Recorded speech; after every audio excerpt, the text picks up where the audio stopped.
You say many times, Bishop Urshan, that you grew up in Pentecost. Your folks were really quite involved in the Pentecostal movement, and Right. but you, as a person, you struggled as a young man. Tell us that story. I rebelled. I wanted to use that word, but I resisted. Let me use it. I had a call for the ministry as I grew up, and I didn't get the Holy Ghost till I was 16. 16. And my dad would always tell me that I needed to obey the Lord. I was attending Columbia University at the time and playing football. Now you're living in New York at this time. Living in New York City, and I was trying to escape that call. Right.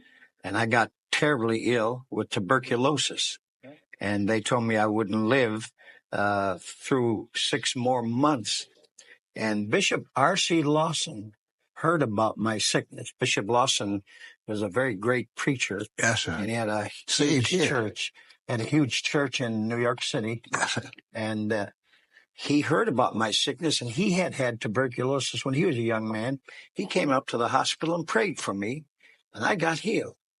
Isn't that Thank something? the Lord. I was healed, and the doctors were amazed because they had brought specialists in to especially look at my case. And when the specialists came in and said, "We find nothing wrong with you."